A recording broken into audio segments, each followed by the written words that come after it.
Oi, turma do quinto ano, como vocês estão? Eu espero que estejam todos bem, que estejam todos tomando os devidos cuidados contra o coronavírus, para que tudo isso passe o mais rápido possível, para que as nossas vidas voltem ao normal, vamos dizer assim, não é verdade?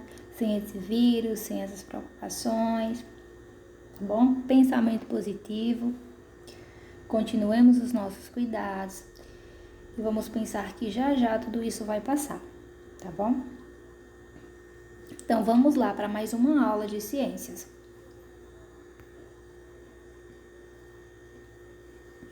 Então, dando continuidade, pessoal, nós já falamos, vocês já estudaram na aula anterior sobre a eletricidade, tá bom?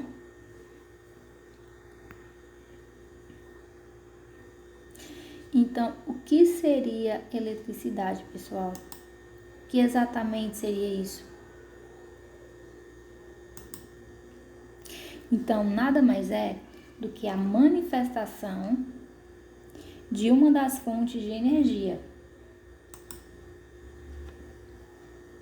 Esse conceito, pessoal, ele é bem simples, porque nós estamos tratando como energia, né?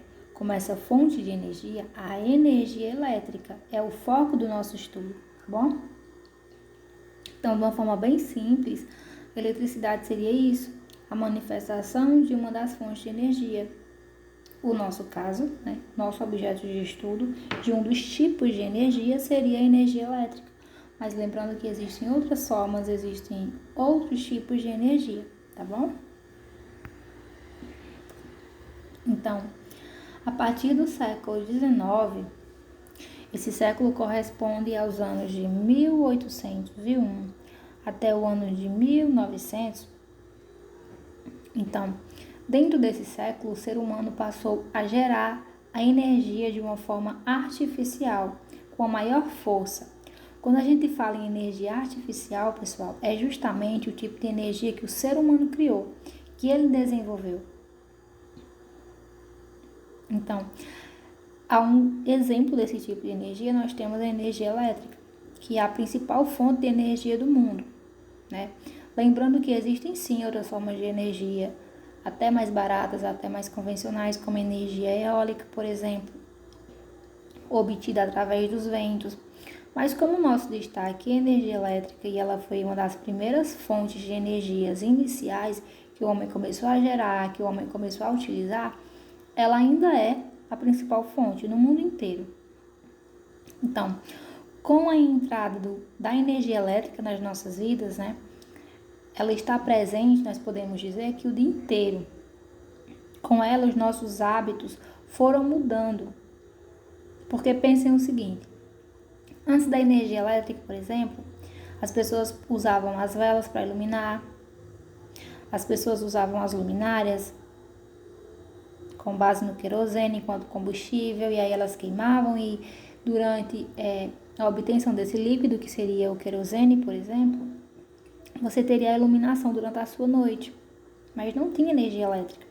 Então, professora, mas as pessoas não viviam bem? Para aquela época, sim. Mas a partir do momento que o homem começa a gerar e começa a desenvolver energia elétrica, os nossos hábitos, os nossos costumes do dia a dia, eles vão mudando. E hoje nós podemos dizer que é praticamente impossível para nós, né, para a nossa sociedade viver sem energia elétrica, não é verdade? Então, ela faz com que nós sentimos essa presença dela todos os dias, por parte do nosso dia. Então, ela é constante no nosso cotidiano, o que a gente faz diariamente.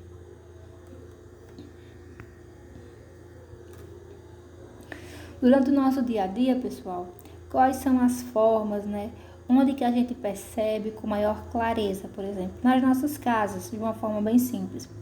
Quando você acende uma lâmpada, quando você liga a televisão, por exemplo. No momento que a gente está agora, que estamos usando bastante o computador, por exemplo, o celular. Então, é uma forma da gente perceber a energia elétrica na nossa vida, diariamente com a gente. E sabermos que hoje é praticamente impossível que a nossa sociedade viva sem ela.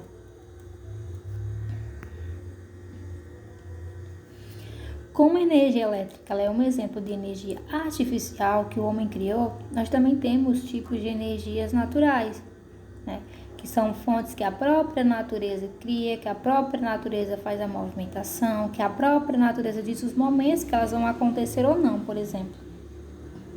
Os raios são um ótimo exemplo para isso, né? Os raios, de uma forma bem simples, elas são descargas elétricas muito fortes, geradas a partir do choque entre cargas elétricas opostas dentro de uma nuvem.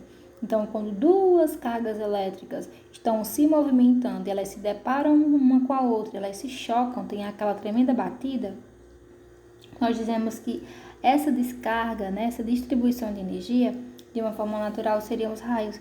E a gente consegue perceber essa movimentação dessa descarga elétrica das nuvens até a superfície. Nossa, professora, mas é um acontecimento natural? É uma fonte de energia? Sim. Os raios são altamente potentes com relação à energia. Não é à toa que eles podem gerar incêndios, por exemplo. Não é à toa que uma pessoa que receba uma descarga elétrica de um raio no corpo, ela pode chegar a óbito.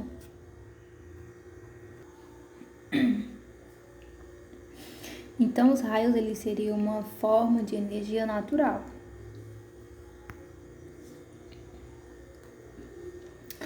O que seria então a corrente elétrica?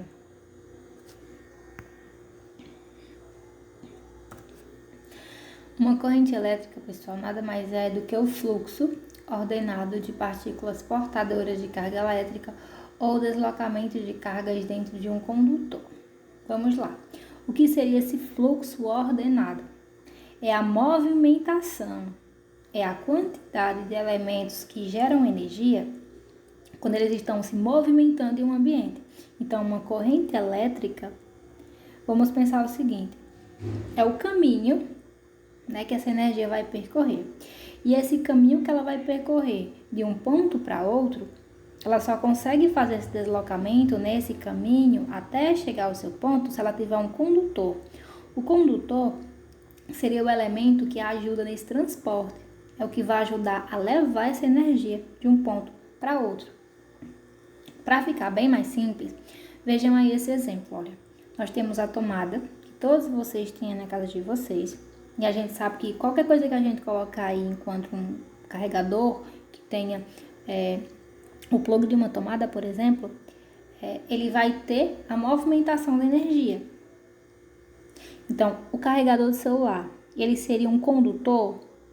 Ele seria um exemplo de algo que vai levar a energia de um local para o outro? Sim. Percebam aí nesse exemplo e lembrem como vocês fazem diariamente, certo? Você pega o cabo do carregador, você pega essa partezinha que vai ter entrada e você vai colocar, né, no que a gente chama das tomadas.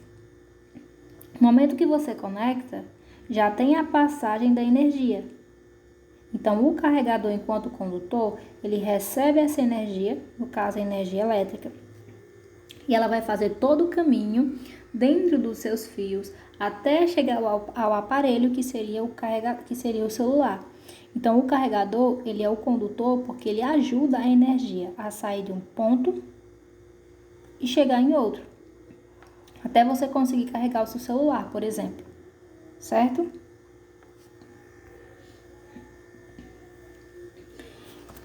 E dentro dessa questão, né, dos condutores elétricos, nós temos categorias diferentes. A primeira seria os bons condutores. Então, o que são bons condutores? Só para lembrar, os condutores são aqueles elementos que vão ajudar a fazer com que a energia ela saia de um ponto, faça o seu caminho, chegue em outro. Então, a própria palavra já conta, pessoal. Bons condutores são aqueles que ajudam, aqueles que facilitam. Então, são os que permitem que a corrente elétrica passe com facilidade e chegue ao seu destino. Mais uma vez, se eu pegar o carregador do celular e eu conecto ele numa tomada, o carregador é o quê? É o meu condutor. Ele seria um bom condutor? Seria, porque ele faz sim com que a corrente elétrica ela chegue até o ponto que eu quero. Ela chega até o meu celular e ela carregue. Então, ele é um bom condutor, não tem problema nenhum. Ele facilita o destino, ele facilita o caminho dessa corrente elétrica até o ponto que eu quiser fazer com que ela chegue. E para que um elemento seja caracterizado como um bom condutor, né, um bom condutor de energia, vai depender bastante do material que ele foi construído. Nós temos como exemplo de bons condutores de energia o nosso corpo, por exemplo. A água, os metais. Como destaque dos metais, nós temos o ferro e nós temos o cobre. Vejam essa figura, pessoal, ela representa o cobre enquanto um metal, certo? Essa é a forma como é extraído o cobre da natureza. Sua forma como matéria-prima, por exemplo. E aí, quando ela passa para a indústria enquanto minério, ela é transformada em vários elementos que nós usamos no dia a dia e que muitas vezes a gente nem sabe a presença do cobre nela. Mas o cobre, de uma forma geral, enquanto esse elemento que nós tiramos da natureza, antes de fazermos, né, os nossos equipamentos por meio da mão do homem, ele já é considerado um elemento que ajuda, que facilita a condução de energia, o transporte dessa energia elétrica, certo? Lembrando que energia elétrica, porque o nosso destaque é energia elétrica, tá bom, pessoal? Mas não esqueçam que existem outras fontes. Só para a gente ter uma ideia bem simples de uma coisa que nós usamos diariamente, ou se a gente não usa, mas a gente consegue ver nas nossas casas, por exemplo, esses cabos. Nós vemos com frequência, mais uma vez, o cabo do carregador. Nós vemos, por exemplo, o cabo que conduz a energia para a geladeira, o cabo que conduz a energia dos roteadores da internet,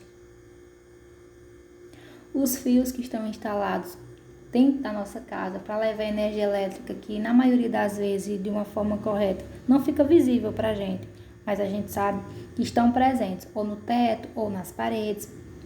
Então, dentro do material, pessoal, desses fios, né, desses condutores, desses cabos, qual é o material principal que nós temos para fazer essa partezinha que fica dentro do cabo? O cobre, enquanto metal.